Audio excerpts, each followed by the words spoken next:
Bonjour et bienvenue dans l'émission Sur ta parole. Une fois de plus, nous nous retrouvons sur la chaîne Emma Blessings. Si ce n'est pas encore le cas, je vous invite à vous abonner à cette chaîne massivement. Aujourd'hui, nous abordons le thème stable et inébranlable dans la foi. Nous avons eu de cela quelque temps le plaisir de recueillir sur ce plateau le serviteur de Dieu Israël Miguel qui nous avait parlé au sujet de la foi. Il nous avait parlé de la foi solide comme le roc. Aujourd'hui, nous prenons une orientation un petit peu différente et nous avons le privilège de recevoir sur ce plateau un serviteur de Dieu qui est déjà venu une fois, qui nous avait parlé sur une autre thématique. Il s'agit du serviteur de Dieu Charles Mathieu. Il nous parle du thème stable et inébranlable dans la foi. Pourquoi? Parce que la stabilité au niveau spirituel est tellement importante dans la marche chrétienne. Bonjour Charles. Bonjour Emma. Comment vas-tu? Ça va très bien par la grâce de Dieu, nous sommes là et content d'être encore ici sur ce plateau. Amen. Donc je tiens déjà, avant d'aller plus loin, à saluer tous ceux qui nous suivent, tous ceux qui vont suivre cette émission-là, tous ceux qui se connectent régulièrement à cette plateforme. Vous faites une bonne chose, c'est très bien. Je salue également la famille Impact Centre Chrétien de laquelle je viens. Je tiens à honorer toutes les personnes qui sont dans cette famille, tous les pères. Et c'est un privilège d'être là. Merci encore. Amen. Plaisir en tout cas partagé. Alors, sans plus tarder, entrons dans le vif du sujet. Berger Charles, qu'est-ce que ça veut dire être stable et inébranlable dans la foi? Et surtout, pourquoi est-ce que c'est important? Alors, commençons par c'est quoi être stable et inébranlable dans la foi, avant de parler du comment. Pourquoi? Parce que la stabilité, c'est la chose qui montre que ce que nous sommes en train de faire vaut son poids, on va dire ça comme ça. Voilà, si on prend cette expression stable et inébranlable dans la foi pour l'expliquer, c'est bien et c'est mieux d'aller dans la parole. Tout simplement parce que vous allez voir, tous les thèmes qu'on a déjà échangés sont des thèmes importants, ça c'est sûr. Mais celui-ci particulièrement, c'est le thème, c'est le sujet qui permet à quelqu'un de réaliser qu'il doit aller jusqu'au bout. Pourquoi? Parce que la Bible dit, sans la foi, on parle de stabilité et d'inébranlabilité par rapport à la foi. Sans la foi, on ne peut pas être agréable à Dieu. Donc, c'est important d'être stable dans cette histoire-là, si je peux dire ça comme ça. Maintenant, qu'est-ce que la parole de Dieu dit par rapport à ça? Parce que si on veut expliquer cette histoire, il faut qu'on rentre dans la parole de Dieu. Il y a une autre expression qui est souvent attachée à la stabilité dans la foi, dans la parole. Par rapport à la parole qui dit, je prends le passage de 1 Corinthiens 16, verset 13, qui dit « Veuillez demeurer ferme dans la foi. » Il dit, soyez des hommes, fortifiez-vous. Donc, il parle de ferme dans la foi. Et il y a un autre passage de Colossiens chapitre 1, versets 21 et 23, qui nous explique que nous avons été rachetés par Christ pour paraître devant lui saints et irrépréhensibles, pourvu, et il dit, et je vais pas le paraphraser, il dit, si du moins vous demeurez fondés et inébranlables dans la foi. Donc, il parle toujours de la foi, mais il utilise différents adjectifs qui nous aident à comprendre ce que c'est que la stabilité. D'abord, il a parlé d'être ferme, et ensuite, il parle ici de demeurer, d'être fondé. Ensuite, il parle d'inébranlable. Maintenant, fondé, ça veut dire quoi? Ça veut dire que si nous sommes enfants de Dieu et que nous voulons être stables dans la foi, nous avons besoin d'être fermes. Nous avons besoin d'être fondés dans les Écritures, fondés dans la prière, fondés dans toutes ces choses qu'en tant qu'enfant de Dieu, on sait. On a besoin d'être ferme par rapport à ça. Ma foi est ferme, ma foi est stable lorsqu'elle est ferme. Ça veut dire que je ne suis pas quelqu'un qui peut être bougé par les circonstances. Je ne suis pas bougé par les épreuves. Je ne suis pas bougé par tout ce qui se produit autour de moi parce que je suis fondé et enraciné dans les choses que j'ai reçues, dans les choses que j'ai acceptées, en quelles je crois. Donc la stabilité et être inébranlable dans la foi se caractérise par ces expressions qu'on lit dans la parole de Dieu comme quelqu'un qui est ferme. Je ne bouge pas. En anglais, il y a l'expression on dit unshakable. Je ne suis pas, tu ne peux pas me bouger. J'ai les pieds solides, je suis là. Voilà. C'est ça que j'appelle être stable et inébranlable. C'est ainsi que je peux répondre à cette première partie. Donc, ça veut dire quoi? Et pourquoi c'est important? On va le voir dans la suite. Pourquoi c'est important? Parce que c'est simple. Je ne suis pas stable, je ne suis pas inébranlable, je ne vais pas arriver jusqu'au bout en fait. Je ne vais pas arriver jusqu'au bout. C'est juste capital. La Bible dit que ceux qui persévéreront jusqu'à la fin, en d'autres termes, ceux qui seront stables et inébranlables jusqu'à la fin seront sauvés. Amen. Merci beaucoup, Charles. J'aime beaucoup le terme anglais que tu as utilisé parce que je trouve qu'en anglais, il y a plus de puissance dans le mot. Ouais, Il reflète beaucoup effectivement, mieux oui. l'idée derrière de unshakable. Unshakable, Et c'est- imbougeable. Voilà. Ça ne se dit pas en Ça français, se dit pas. mais c'est ça, imbougeable. Voilà. Yes, yes, exactly. Et c'est drôle parce qu'en fait, unshakable, c'est le thème précédent que nous avons étudié à l'église. C'est vraiment sur ça qu'on s'est inspiré. Donc, le hasard sur le plan de Dieu n'existe pas. Et tu parlais beaucoup de fermeté dans ton explication, et c'est vraiment une thématique qui est récurrente dans la parole de Dieu. Alors, la fermeté, on verra souvent des passages, traitez durement votre corps, soyez des disciples, faites des nations. Il y a une notion de discipline, de fermeté, de rigueur qui est attachée aussi Totalement. au fait d'être inébranlable. Totalement. En fait c'est la stabilité. Bon, alors la foi, Christ a dit à ses disciples, si vous avez la foi comme un grain de sénévé, ça veut dire que ce n'est pas la taille de la foi qui est importante. C'est plutôt la manière dont on la garde. C'est la manière dont on la tient, en fait, qui est importante. Parce qu'avoir une foi avoir une foi sur 1 an, ça ne suffit pas. Avoir une foi sur 6 mois, ça ne suffit pas. Avoir une foi sur 10 ans, ça ne suffit pas. Il faut aller jusqu'au bout. Et c'est la manière dont on garde cette foi-là, c'est d'ailleurs le thème de l'émission, qui va nous permettre d'arriver jusqu'au bout. Yes. Donc, on a besoin d'être ferme. C'est un mindset. J'ai la foi. C'est un mindset que j'ai besoin de construire pour aller jusqu'au bout, en fait. Donc, je dois être ferme. Je dois être ferme. Je dois être ferme. Ça doit être comme ça. Je dois être ferme. En fait, si je veux être un enfant de Dieu qui avance et qui continue d'avancer dans ma foi, il y a déjà un état d'esprit que je dois avoir. C'est je suis ferme. Amen. Je ne transige pas. Je ne bouge pas. Je ne vacille pas.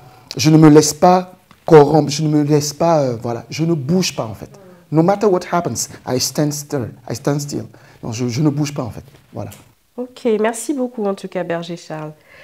Mais justement, qu'est-ce qui fait, selon toi, qu'il y a certaines personnes qui ont du mal justement à ne pas bouger, à rester inébranlables au niveau de leur foi?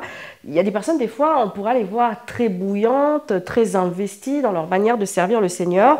Peut-être une vie de prière intense, et puis tout d'un coup, voilà, patatras, elles sont ralenties, elles n'ont plus la force de prier, c'est comme si elles ne croyaient plus vraiment. Qu'est-ce qui fait, selon toi, qu'il y a cette diminution un peu cyclique de la foi chez certaines personnes? Alors, ce qui fait... d'abord, c'est quelque chose que la parole de Dieu nous dit. Hein. On sait que dans les derniers temps, la Bible est claire dessus, la foi du plus grand nombre se refroidira. Donc, ce que tu évoques là, c'est quelque chose qu'on constate, on sait, c'est écrit dans la parole. Qu'est-ce qui fait que qu'on vive ça? Moi, je dis souvent qu'il faut checker les bases. Il faut checker nos bases en tant qu'enfant de Dieu. Quand on est enfant de Dieu, il faut vérifier constamment nos bases. En gros, pour revenir un peu, je repasse un peu par la première question. Quand on a parlé de la parole de Dieu, nous a parlé tout à l'heure d'être fondé. Tu prends un arbre qui a des racines très profondes, c'est difficile de l'arracher.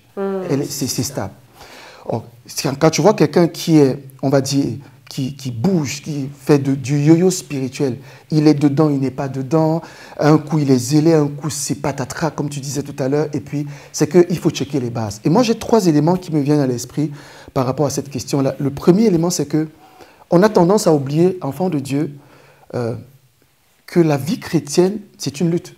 C'est-à-dire, la première base d'un enfant de Dieu, c'est de savoir que depuis que tu as donné ta vie à Christ, tu es entré dans une guerre. Yes. Une guerre où tu as un ennemi qui ne dort pas. Lui qui ne se repose pas. Il n'a pas de vacances, il ne prend pas de vacances.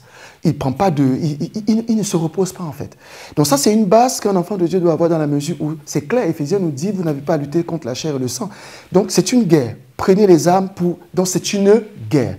On a souvent tendance à oublier ça. Donc une des bases qu'il faut comprendre, c'est, qu'est-ce qui fait le yo? C'est que l'ennemi ne se repose pas. Et quand il ne se repose pas, il attaque. Et quand il attaque, son objectif, Christ a dit à Pierre, Satan vous a réclamé pour vous cribler comme du froment. Mais moi, j'ai prié non pas pour que vous échappiez, non, mais pour que votre foi ne défaille pas. Donc, en fait, l'ennemi attaque. Quel que soit ce qu'il attaque, que ce soit ta santé, tes finances, que ce soit tes relations, que ce soit tout ce qu'il veut, c'est que cette foi-là, qu'elle descende, qu'elle vacille, qu'elle bouge, en fait. Hein, qu'elle bouge. Donc, la première des choses qu'il faut réaliser, c'est que nous sommes dans un combat. Ça, c'est le premier élément qui me vient à l'esprit. Le deuxième élément que souvent nous ne réalisons pas par rapport à ça, c'est qu'il faut comprendre à quoi sert la foi.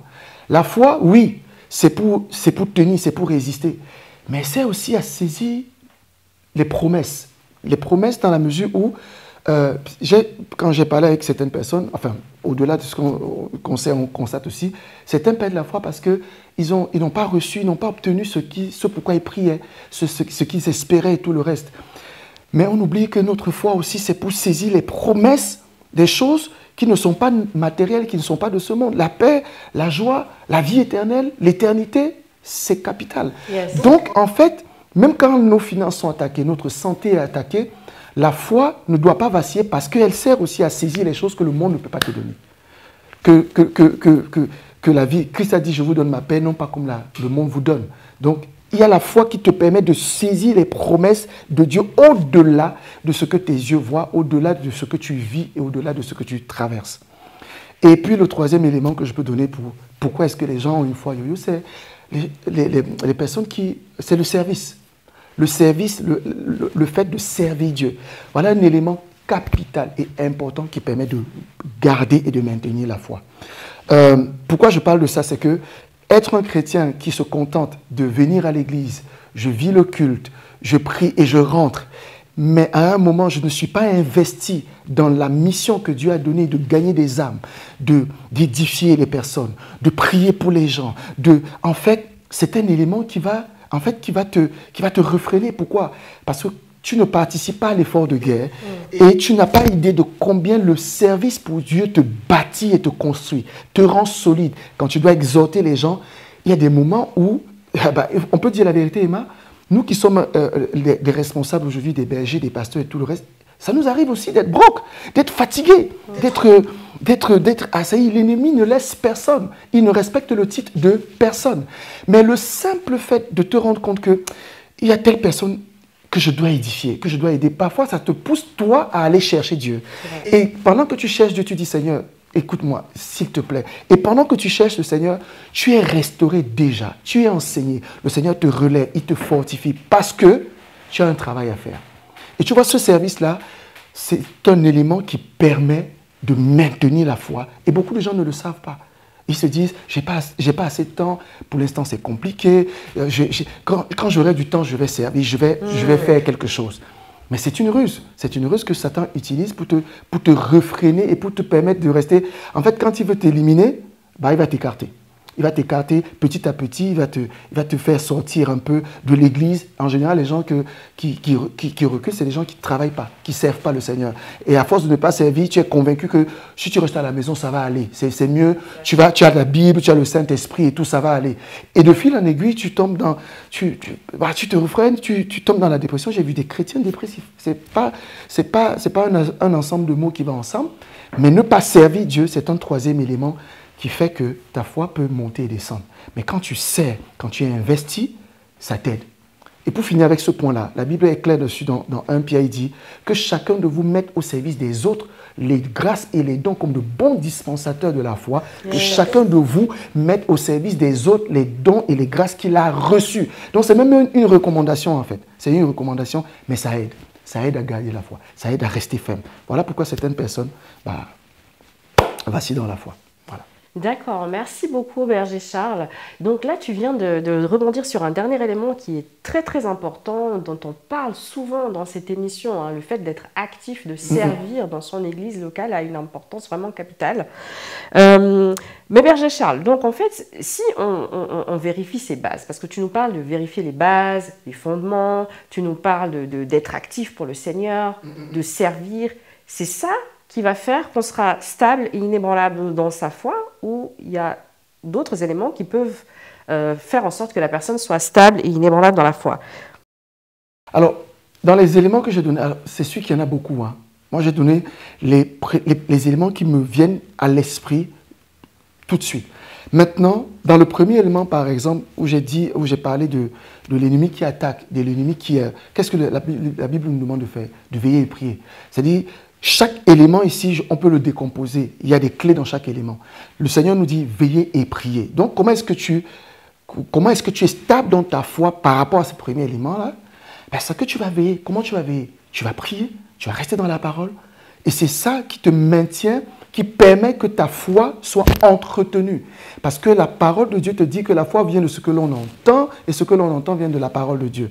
Donc, en restant dans la parole, en restant dans la prière, en participant avec les autres, dans le troisième élément que je disais tout à l'heure, en participant dans une famille spirituelle, en étant avec les autres, il n'y a pas de moyen que ta foi vacille ou qu'elle soit diminuée, qu'elle rentre. Il n'y a pas de moyen. Ce n'est pas possible. Tu ne peux pas demeurer, quand sa parole dit de demeurer dans les Écritures, de demeurer dans la prière, il n'y a pas de moyen en fait. Les personnes qui ont une foi qui vacille, qui finissent par jeter l'éponge, qui finissent par lâcher ou qui finissent par rester dans des crevasses, dans des déserts longtemps, quand on regarde bien et quand on parle avec les gens, c'est des personnes qui nous méditent parole et qui n'ont pas une relation fraternelle avec l'Église qui est nourrie. Donc ça, ce sont des éléments qui... On peut pas réinventer la roue. Hein. On ne peut pas réinventer. La Bible dit que les premiers disciples sont restés ils ont persévéré dans 4 choses. Dans la parole, dans la prière, dans la fraction du pain et dans la communion fraternelle. Donc, ce sont des éléments qui permettent de garder la foi. Mais quand je parlais tout à l'heure de checker les bases, je demanderai à toute personne, quelles sont tes bases? Moi, quand je te parle comme ça, ce sont des bases qui sont... En fait, quel que soit ce qui m'arrive, je ne peux pas jouer avec la communion fraternelle. Quel que soit ce que je vis, je ne dois pas jouer avec la parole.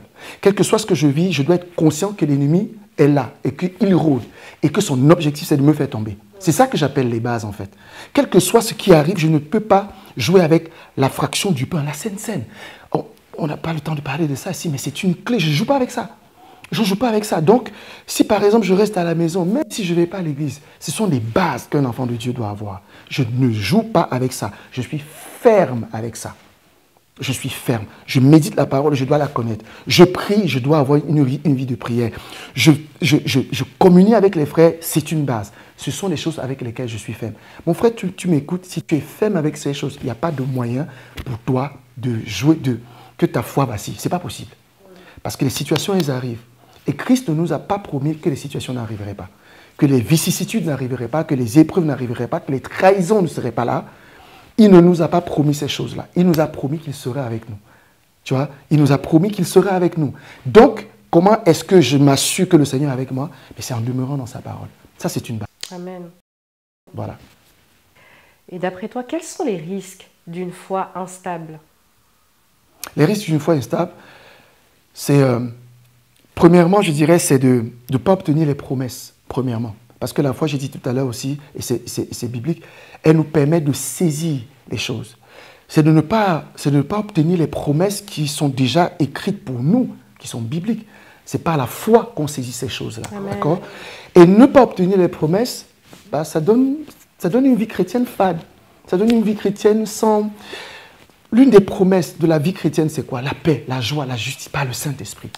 Un chrétien qui n'a pas de paix, qui n'a pas de joie, c'est un risque de ne pas avoir la foi. C'est quelqu'un qui n'a pas compris que sa joie et sa paix ne dépendent en rien de ce qu'elle voit et de ce qu'elle entend, de ce qu'elle vit.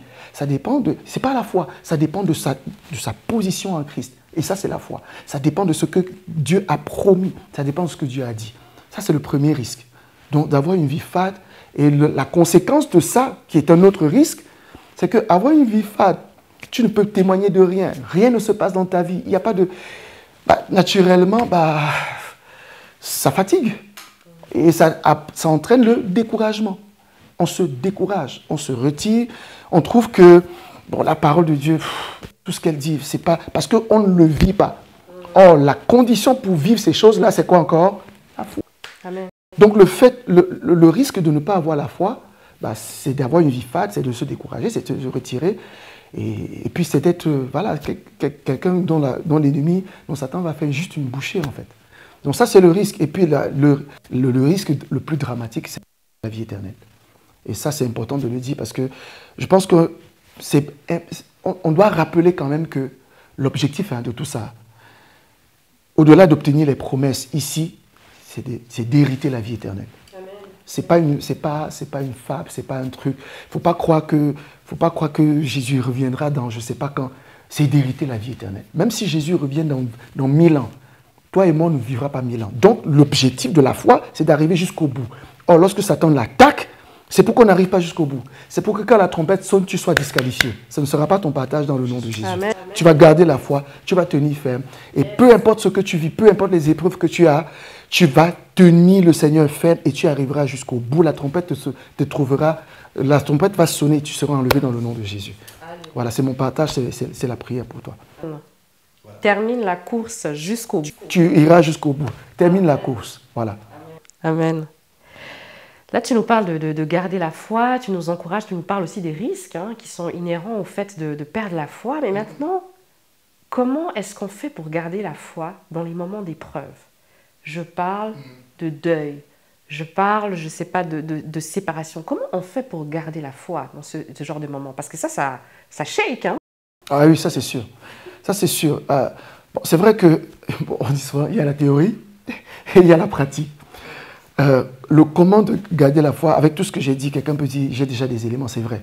Mais les éléments, souvent, la parole de Dieu nous montre souvent que, comment est-ce qu'on sait qu'une maison a été bien bâtie sur le roc? C'est quand les épreuves arrivent, c'est quand les torrents arrivent, c'est quand les vents se jettent contre la maison. Si elle résiste jusqu'au bout, c'est là qu'on sait que cette maison a été bien construite. Comment tu sauras que ta foi a été bien construite? Et comment faire pour avoir une foi qui résiste à ça?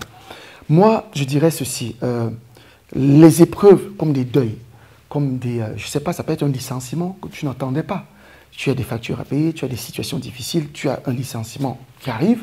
Comment tu fais? Et pourtant, tu donnes ta dîme, tu es fidèle, tu sers, ça arrive. Mon bien-aimé, ma soeur, mon frère, toi qui m'écoutes, ce sont des choses qui arrivent.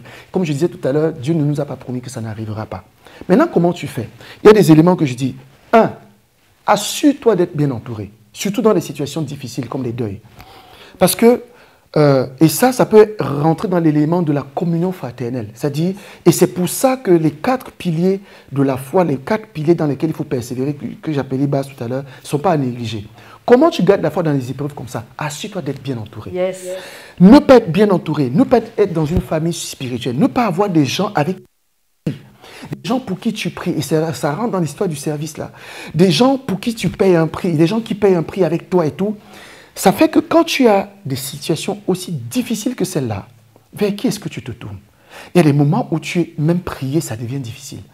Ou aller s'agenouiller, demander l'aide du Seigneur, c'est difficile. Tu as besoin de quelqu'un qui te prenne par la main et qui te dit ne lâche pas, qui te parle, quelqu'un qui t'exhorte, quelqu'un qui t'encourage, quelqu'un qui t'édifie, quelqu'un qui te dit regarde, moi je ne suis peut-être pas passé par là, je connais telle personne qui est passée par là, quelqu'un qui t'encourage. Yes. Tu as besoin d'être entouré. Je parle ici aux personnes qui pensent qu'aujourd'hui, c'est vrai qu'Internet existe, c'est vrai qu'on a des applications, c'est vrai tout ça. Mais Dieu ne change pas ses principes. Et la communion des frères ne joue pas avec ça, s'il te plaît. Des situations vont arriver si tu n'as pas des gens qui viennent pleurer avec toi. La Bible dit pleurer avec ceux qui pleurent, réjouissez-vous avec ceux qui se réjouissent. Qui viennent pleurer avec toi, qui viennent dormir avec toi à la maison pendant que tu as cette situation-là, qui viennent te prendre par la main, ça va être difficile. Ça, c'est la pratique. Parce que tu peux prendre les passages, c'est bien, mais la pratique, c'est tu as besoin d'être bien entouré. La deuxième chose, c'est continuer envers et contre tout de croire en Dieu. Parce que ce que les épreuves font souvent, c'est qu'elles ont tendance à challenger ce que Dieu a dit, la parole de Dieu, à challenger ce en quoi tu crois. Les épreuves ont tendance à te questionner. Hein, est-ce que Dieu a vraiment dit? Si Dieu avait vraiment dit, est-ce que tu aurais vécu ça? Si Dieu avait vraiment dit, n'est-ce pas sa parole dit? Et si sa parole dit ceci, pourquoi est-ce que tu te retrouves dans cette situation? Ce que les épreuves ont tendance à faire, c'est de challenger la parole. Continue de croire. Et ça, c'est le ferme. Je suis ferme. God said it, et c'est comme ça. Dieu a dit que je suis la tête et non la queue. Même si je suis viré aujourd'hui, je sais que je suis la tête et non la queue. Ce qu'il a promis, il l'accomplira. Ce qu'il a dit, il le réalisera. Il a dit que je suis guéri par ses meurtres. Même si le diagnostic médical continue de dire que, voilà, on m'a découvert une tumeur, un cancer, un ceci, la parole de Dieu dit ceci. Et ça tombe bien parce que hier, on avait un temps de prière et à la fin, il y avait des témoignages. Il y a une sœur qui a donné un témoignage. On lui a découvert 7 fibromes. 7. Wow. 7. Dont un qui faisait 10 cm de taille. Et écoute ce que la sœur dit. Moi, j'ai dit, tout ce que vous dites, c'est bien, mais je sais ce que Dieu a dit.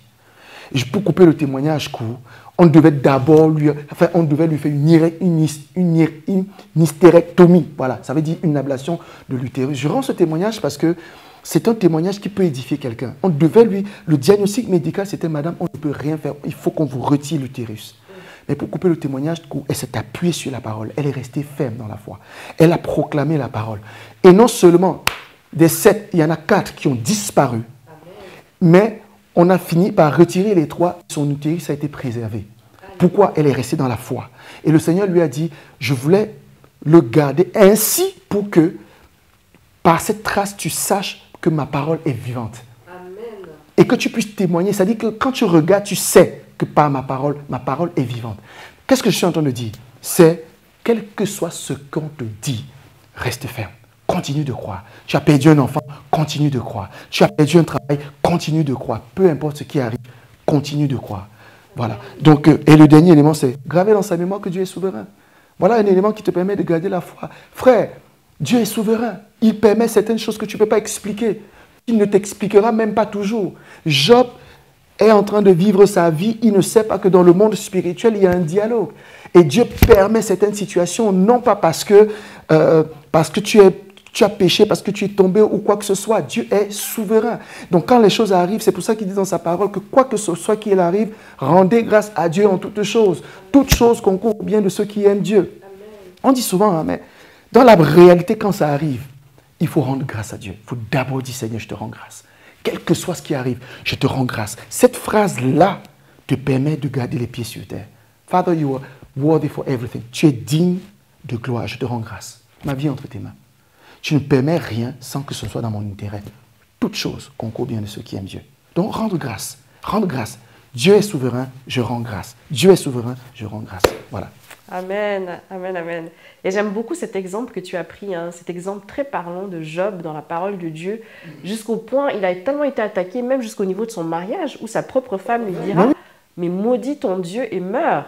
Et pourtant, il a gardé à l'esprit que Dieu était souverain. Et pourtant, il a continué d'avancer. Il a continué. Et Dieu l'a restauré.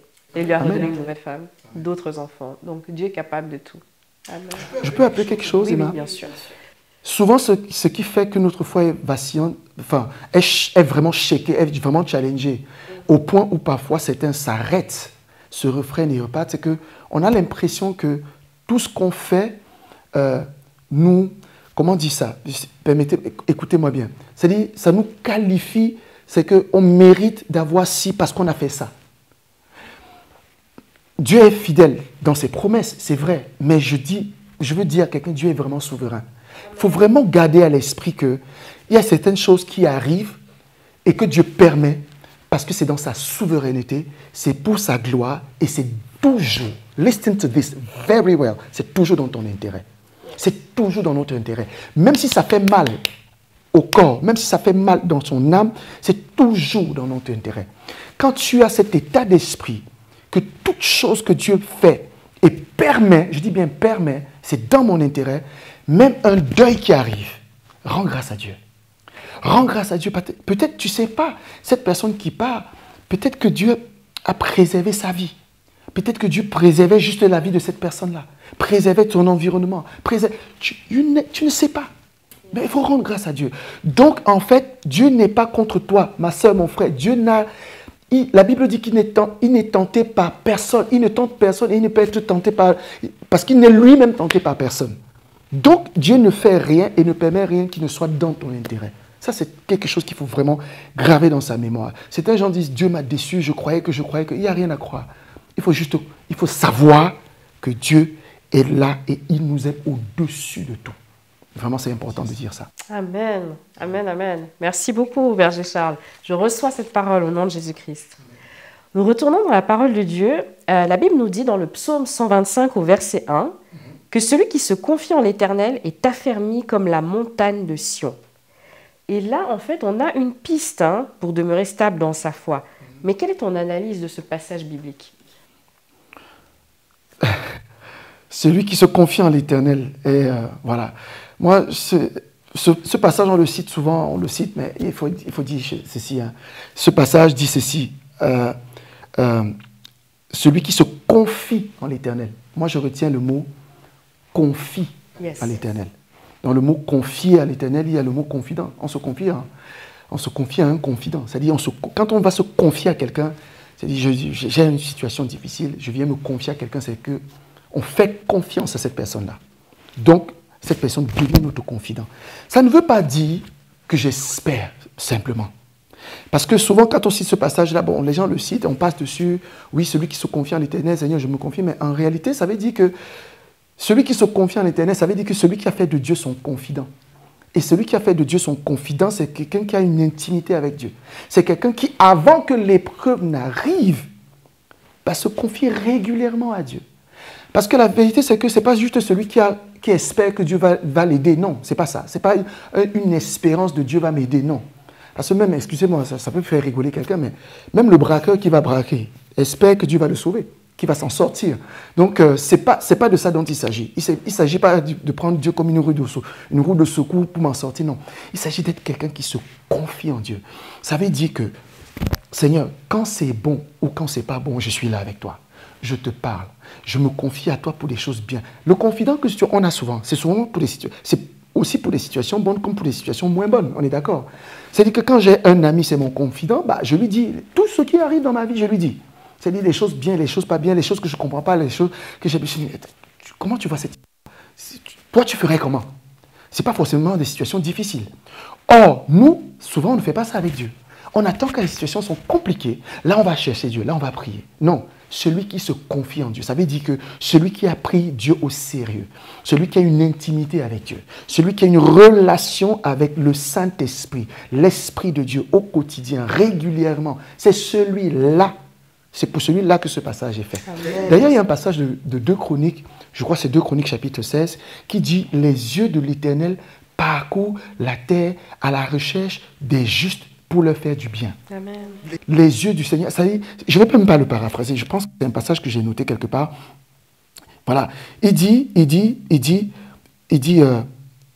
je ne l'ai pas noté, il me vient juste à l'esprit comme ça. Donc, c'est ceux qui se confient. Oui, c'est 2 Chroniques 16, chapitre 9. Il dit « Car l'Éternel étend ses regards sur toute la terre pour soutenir ceux dont le cœur est tout entier à lui. » C'est pour ça que je ne voulais pas le paraphraser. Pour soutenir ceux dont le cœur est tout entier. C'est ceux dont le cœur est tout entier qui se confient à Dieu. Et Dieu veille particulièrement sur ces personnes-là. Parce qu'il voilà, y a une relation. Il y a une relation de confident à confident. Amen. Voilà. Donc c'est comme ça que je comprends ce passage. Tu as besoin, dans ta manière de marcher avec Dieu pour être ferme, de te confier à Dieu régulièrement. D'avoir cette intimité, d'avoir cette relation. Et c'est comme ça que tu entretiens aussi ta foi. C'est comme ça que tu entretiens ta foi. En te confiant au Seigneur régulièrement. N'attendons pas que les situations difficiles arrivent pour que ce soit le cas, non. Ouais, et c'est comme ça qu'on demeure dans la fermeté finalement, hein, en se confiant à Dieu et à Dieu seul. La Bible même nous dit « Maudit soit celui qui se confie en l'homme ». Effectivement. Donc ne te confie pas aux autres, ne te confie pas en tes richesses, ne te confie pas en ta jeunesse, ne te confie pas en ta beauté, mais confie-toi en Dieu seul. C'est ça.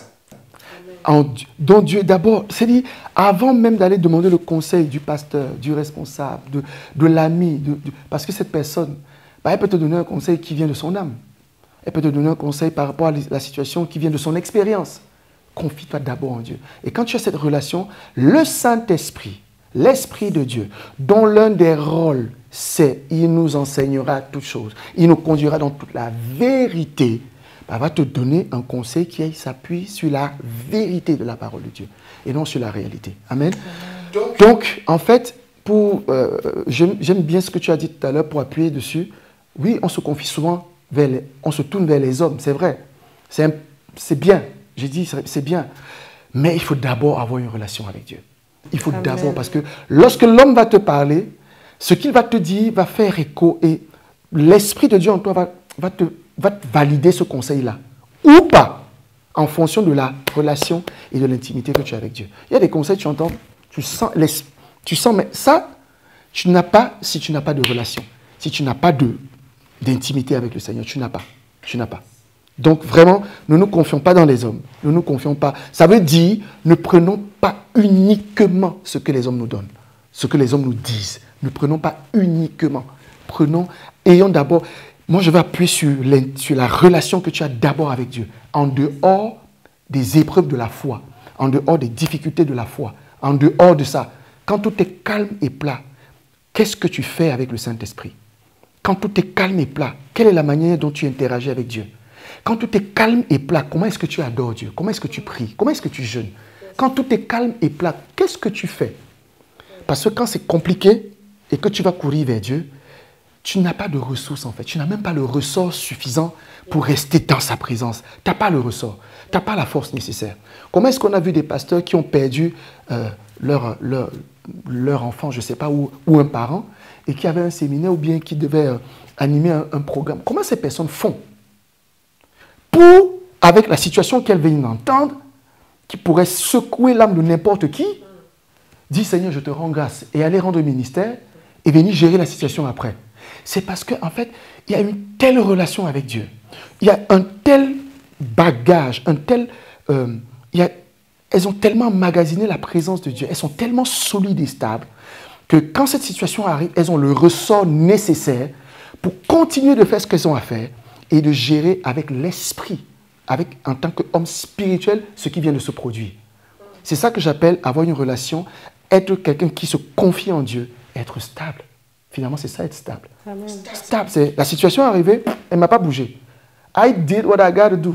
Yes. J'ai fait ce que j'avais à faire. J'ai continué de faire ce que j'avais à faire. Je ramasse ce coup dur. Je ne quitte pas le ministère pour ça. Je ne quitte pas le service pour ça. Je n'arrête pas d'exhorter les gens pour ça. Yes. Je n'arrête pas de payer le prix pour ça. Yes. Je n'arrête pas d'évangéliser pour ça. Je n'arrête pas de semer pour ça. Je n'arrête pas. Je continue envers et contre tout. On m'aime pas, je continue. Yes. On me rejette pas, je continue.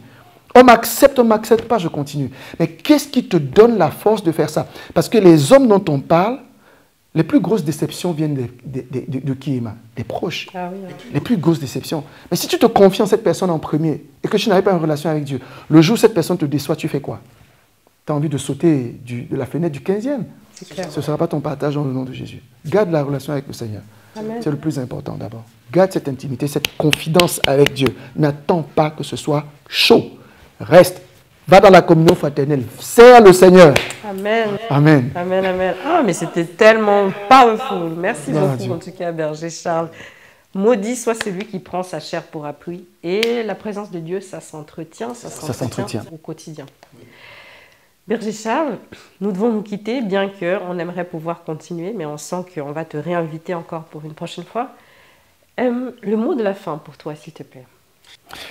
Le mot de la fin, mon frère, ma soeur, toi qui nous écoutes, toi qui es connecté sur cette plateforme aujourd'hui, c'est aujourd'hui plus que jamais, tu as besoin d'avoir une foi solide.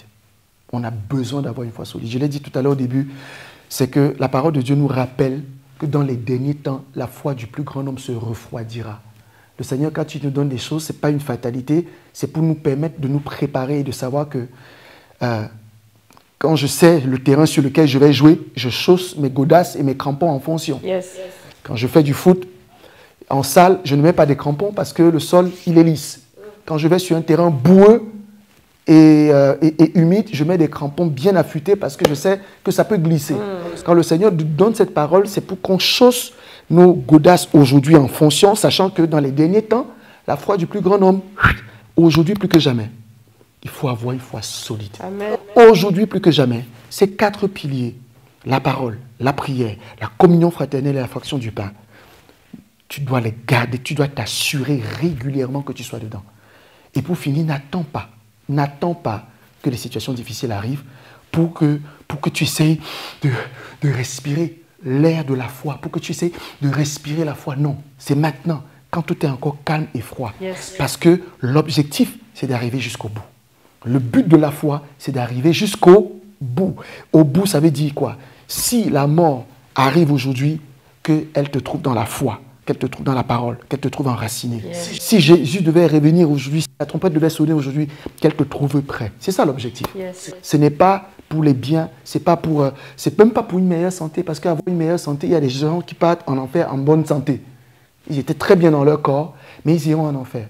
Donc le but de la foi, ce n'est pas d'obtenir la voiture, la maison, les enfants, le mariage, tout ça. Ce n'est pas le but ultime. Le but ultime, c'est d'arriver jusqu'au bout. Mais aujourd'hui, plus que jamais, et ça c'est vraiment le mot de la fin pour moi, aujourd'hui, plus que jamais, tu as besoin d'avoir cette foi qui regarde aux choses éternelles, qui regarde devant, qui regarde au-delà de ce que tu vis ici, qui regarde au-delà de ce que tu vis dans cette sphère et qui t'attend dans la vie éternelle. Donc vraiment, rendez-vous au paradis, rendez-vous au ciel. Amen. Rendez-vous au Amen. paradis, comme tu dis. En tout cas, merci beaucoup, Berger Charles. Encore une fois, j'ai été bénie et je suis sûre et certaine que toutes les personnes qui vont regarder l'émission seront bénies également. Gloire à Dieu. Nous vous remercions d'avoir regardé cette émission jusqu'à la fin. N'hésitez vraiment pas à la commenter, à partager autour de vous pour bénir une personne. Si cette émission vous a béni, pensez également aux autres. D'autres personnes peuvent aussi être bénies au travers de ce canal. Donc, soyez vraiment ces évangélistes qui vont partager la bonne nouvelle tout autour de vous. Alors, portez-vous bien, que le Seigneur vous bénisse et on se retrouve encore très prochainement pour une autre émission tout aussi édifiante. Que le Seigneur vous bénisse. Allez, au revoir. Ciao.